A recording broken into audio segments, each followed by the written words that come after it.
بەڕێوەچوونی کۆبوونەوەی ساڵانەی کۆمەڵە لە ستۆکۆڵم و دەوروبەری. زانیاری زیاتر سەبارەت بە کۆبوونەوەکە لەلایەن هاوڕێ فاروق مدەڕسی ئەندامی کمیتەی ستۆکۆڵم و دەوروبەری پێشکەشتان دەکرێت.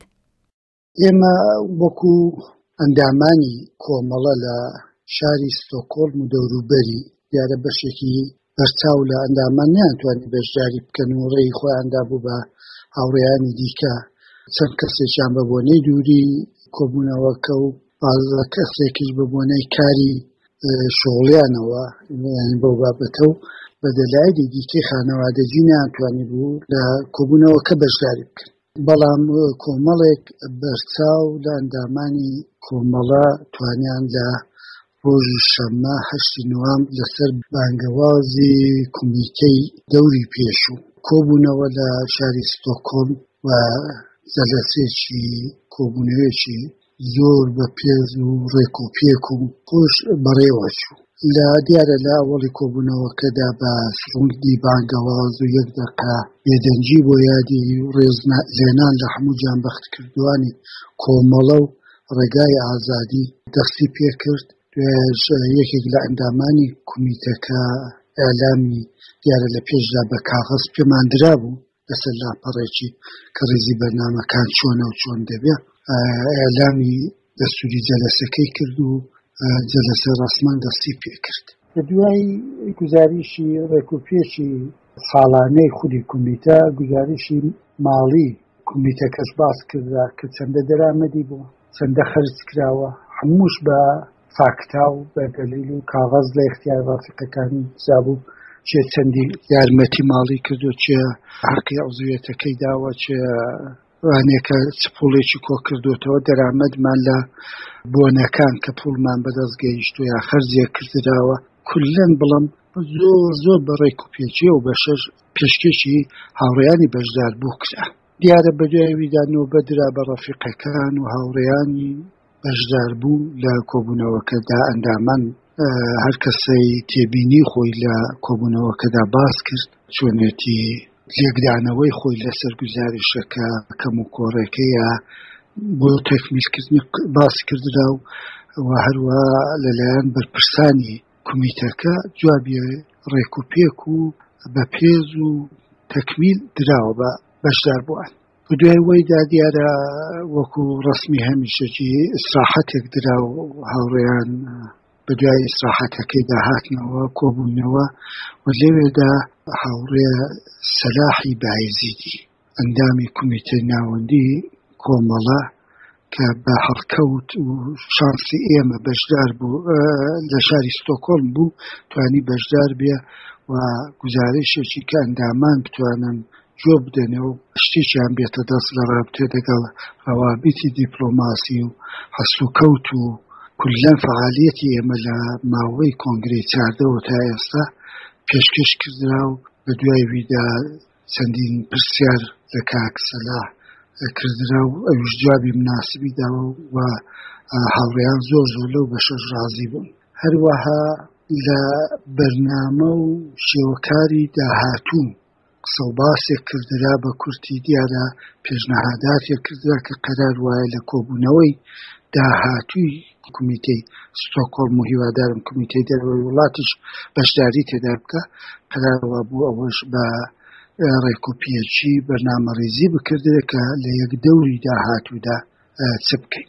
جێ قسە و باسە کە لێرەدا باس کردرا کە لەوە بەدواوە هەڵبژارنی کمیتەی دەرەوەی وڵات بکرێتە 3 ساڵەیە بە جوورێکی دیکەگە بە درۆستی باسی بکەم بە دوای هەر کۆنگرەی ئێمەش لێرە کۆبوونەوەیەک بکەین و کمیتەی خۆمان هەڵبژێرینەوە و دیارە بە شێوەیەکی سیمینار و کۆنفرانسێکی محەلی ئەو کارە ببینە پێشە. ئێوە زۆر بەباشی دەزانن کە ئێمە کمیتێکی بڕیاردەری سیاسی نین بەڵکی کمیتەیەکە دیارە کمیتەیەکی سیاسیە بە لە نێوخۆیدا کە کۆمەڵە تەشکیلاتێکی سیاسیەوە جێی قسە و باسنە. ئێمە کمیتێکین کە کاروبارەکانمان لەو مەڵبەندە لەو شارە و لەو دەوروبەری ڕادەپەڕێنین و وەزیفەمانەوەیە دیارە کۆمەڵێکی زۆر ئەنداممان هەیە و هەوادارەوانە بۆیە کمیتەکە نەخشەکەی ئەو هەماهەنگی و ڕاپەڕاندنی وەیە جا قەراریش وایە ئێمە لە کۆبوونەوەی داهاتووماندا بە وردی باسی ئەو پێشنەهادانە بکەین کە لەوێدا کردراو کە ئێمە چۆن بچینە پێشە. لە بەشێکی دیکە لە قسە و باسەکاندا کاک سالاری ئاشناگەر ئەندامی کمیتەی دەرەوەی وڵات و بەرپرسی کمیتەی دەرەوەی وڵات نەخشە پلانێکی کە لە دەوری داهاتوو بوو کلێم بۆ دەرەوەی وڵات هەیە هات کورتێکی زۆر وردی باس کرد و کە قەرار وایە ئەندامان کۆ ببنەوە لەسەر چوارچێوەی ئەو نەخشە عەمەلەش قسە و باس کرد. لێرەدا عەرزی بینەرانی تەلەڤیزیۆن ڕۆژهەڵات بکەم کە کولەن من بۆ خۆم لێکدانەوەم ئەوەیە ئەندامان زۆر بەسەر و دڵێکی خۆشەوە زۆر بە شادابێکی یەکجار زۆرەوە قسە و باسی دانەدانە و حەست و کەوتی دانەدانە لە ڕەفیقەکاندا حتا لە شێوە گفتاریاندا جوان دیار بوو ئامادەجی سوپڕی خۆیان نیشان دەدا بۆەوەی دەورێکی داهاتوو بەکارێکی یەکجار زۆرتر بە دڵێکی زۆر ئاوەڵاتر و بە ئێنەرژیەکی زۆرترەوە کار بکەن. یارە لەوێدا لەلایەن بەشێک لە هاوڕێیان مەسەن پێشنهادی وەدەکردرا کە لە رابطە لەگەڵ لاوان زۆرتر کار بکردرێ، لە رابطە لەگەڵ مەسەلەی ژناندا زۆرتر کار بکردرێ، لە رابطە لەگەڵ مەسائلی دیکەی کە لە پێشمانە وەکو مەسەلەی تەبلیغی و ئەوانە بۆ ڕۆژێ بۆ کۆمەڵە زۆرتر کار بکردێ، فاکتایان دێناوە، نمونەیان دێناوە و زۆر زۆر کۆبوونەوەکەی چڕوپڕتر کرد. لاخرین بەشی دەستوری جەلەسەکە دیارەوە دەکرێت بڵین دەکرێت هەموو دەستوری هەموو جەلەسێکی ڕەسمی و گشتی کۆمەڵە کمیتەی ستۆکۆڵم بێ، بەڵام دیارە لەوە وەکو دەستوری پێشدانراوی کۆمەڵە باسی ئەوە کردا کە کمیتێکی تازە انتخاب بکردێت بە دلیلی ئەوەی کمیتەی پێشوو کە انتخاب کرابوو بە دەلایلی مختلفی شخصی و یا نەخۆشی و جارجارشتی وا دێتە پێشە تعدادێک لە ئەندامانی کمیتەکە کەم ببووە یەک دوو کەسی، بۆیە لە جەریانی قسە و باسێکی ڕێک و پێک و پێشنەهاداتێکی زۆر لەلایەن هاوڕێیاندا دوو کەسی دیکە ئیزافە بوون بە کمیتەکە کە ئەگەر سەرجەم باسی بکەم کمیتەکە بریتین لە هاوڕێ مێهرانی عەباسی بەرپرسی پێشووی کمیتەکە، هاوڕێ تەواری مدەڕەسی، هاوڕێ خەلیلی عەبدوڵڵاهی، هاوڕێ فاتمەی محەممەدی و خۆم فاڕوقی مدەڕەسی لەلایەن هاوڕێیان ئەوەندەی لەبیرم بێ بەگشتی بەڕێی ئەکسەریەت هەڵبژێردنم بۆ ڕاپەڕینی کار و باری دەوری داهاتووماندا.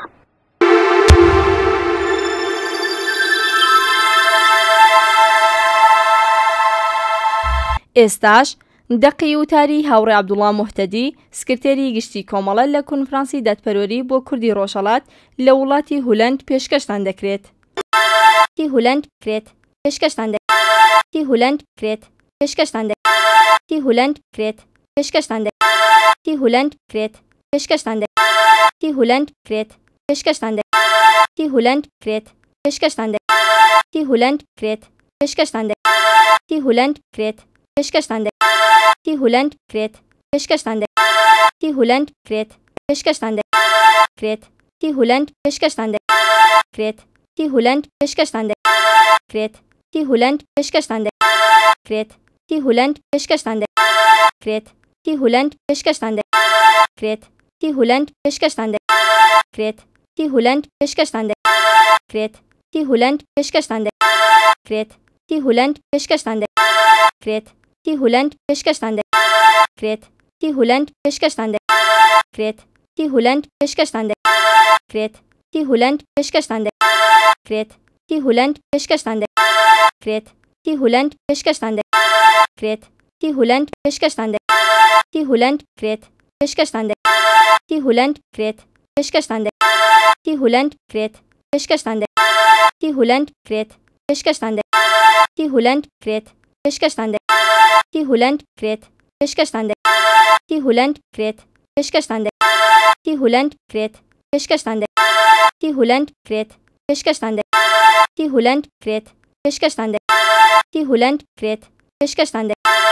هۆلەند کرێت پێشکەشتان دەکرێت. هۆلەند کرێت پێشکەشتان دەکرێت. هۆلەند کرێت پێشکەشتان دەکرێت. هۆلەند کرێت پێشکەشتان دەکرێت. هۆلەند کرێت پێشکەشتان دەکرێت.